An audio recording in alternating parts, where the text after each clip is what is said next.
Hello मित्रों, नमस्कार, good evening. स्वागत है आप सभी का हमारे यूट्यूब चैनल यूपीएससी वाला एस्पिरेंट में।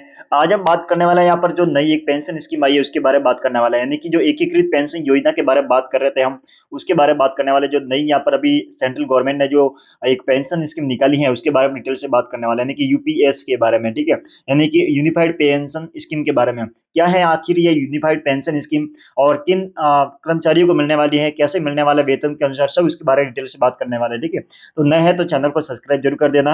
अब बात करते हैं यहाँ पर। सबसे पहले देखो यहाँ पर क्या है कि जो ये स्कीम कब से शुरू होने वाली है, तो मैं आपको बता देता हूँ। ये जो स्कीम है वो 1 अप्रैल 2025 से प्रभावी हो जाएगी और केंद्र सरकार के कर्मचारी इसके द्वारा कर्मचारी फिलहाल लागू होने वाली है। ठीक है, और ये कहा गया है कि आपके जो स्टेट के जो कर्मचारी है वो भी राज्य सरकार भी इसमें उसको विकल्प दिया गया है कि राज्य सरकार भी इस पेंशन को क्या कर सकते हैं, इस स्कीम को, पेंशन की स्कीम को लागू कर सकते हैं। ठीक है, उनके पास भी विकल्प है। फिलहाल के जो उन्होंने केंद्र सरकार के लिए कर्मचारियों के लिए लागू किया है, लागू मतलब 1 अप्रैल से 2025 से प्रभावी हो जाएगी। ठीक है ना। अब आखिर है क्या इसमें यूपीएस यानी कि जो यूनिफाइड पेंशन स्कीम में बात क्या की गई है, जो पुरानी ओल्ड पेंशन स्कीम थे और नई पेंशन स्कीम से इसमें जो ट्रांसफर किया गया है उसमें आखिर क्या बात है, क्या थोड़ा सा अलग है, उसके बारे में बात करते हैं। सबसे पहले यूनिफाइड पेमेंट स्कीम, यानी कि जो आपको हिंदी में इसका मतलब पता होना चाहिए। हिंदी की इसमें कहता है एकीकृत पेंशन योजना के बारे में। ठीक है, तो एकीकृत पेंशन सिस्टम ये हो जाएगा, योजना में ये हो जाएगा कि 25 वर्ष की न्यूनतम आहार तक सेवा के लिए सेवानिवृत्त पहले अंतिम 12 महीनों में कर्मचारी के औसत मूल वेतन का 50% होगा। यानी कि जो आपको जो पेंशन मिलने वाली है वो आपके रिटायरमेंट के जो 12 महीने पहले जो आपके कर्मचारी की जो वेतन होता है, जो औसत वेतन यानी कि जो मूल बेसिक वेतन होता है, उसका 50% आपको यहाँ पर सैलरी मिलने वाली है, यानी कि पेंशन मिलने वाली है। अब वो इसमें एक और शर्त रखी गई है कि 25 वर्ष तक, न्यूनतम आपको 25 वर्ष तक किसी गवर्नमेंट सरकारी नौकरी आपको करनी होती है। 25 वर्ष से कम होती है तो अलग थोड़ा सा पेंशन और कम मिल सकती है, लेकिन मिनिमम आपको 25 वर्ष तक सरकारी नौकरी की होनी चाहिए। फिर आप रिटायरमेंट लेते हैं तो आपको जो पिछले जो लास्ट 12 महीने में आपने जो सैलरी हासिल की है रिटायरमेंट के समय, उसका 50% आपको यहाँ पर पेंशन मिलने वाली है। ठीक है, ये बात की। उसके बाद में ये भी कहा गया है कि अगर जरूरी नहीं कि 25 वर्ष ही है, अगर आपने 10 वर्ष भी, अगर मिनिमम आपने 10 वर्ष तक भी आपने अगर यहाँ पर गवर्नमेंट जॉब की है और फिर आपका रिटायरमेंट हो जाता है तो भी आपको एक न्यूनतम जो पेंशन है वो मिलने वाली है 10,000 रुपए। ठीक है ना, प्रति माह। यहाँ पर लिखा है प्रति माह 10,000 रुपए आपको मिलने वाली है।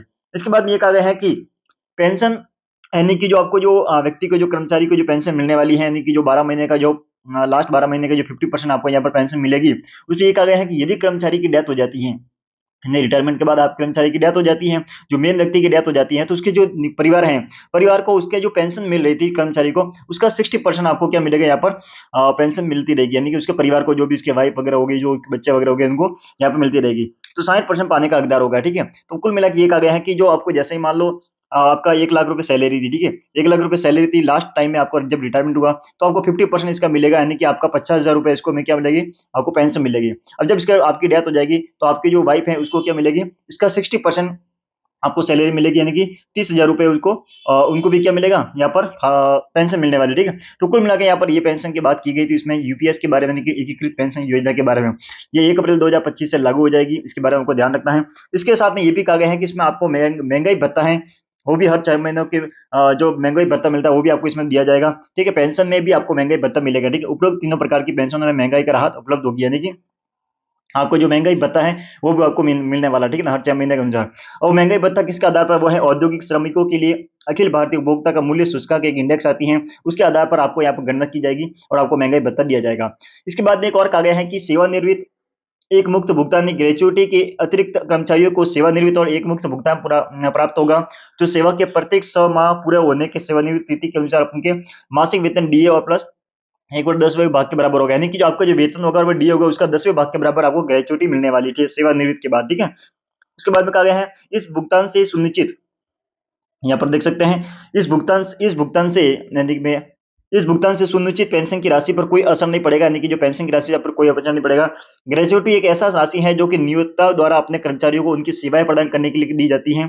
कर्मचारियों के लिए विकल्प है कि कर्मचारी भी एनपीएस के अंतर्गत बने रहने का विकल्प चुन सकते हैं। हालांकि कोई भी रकम एक बार की विकल्प चुन सकता है।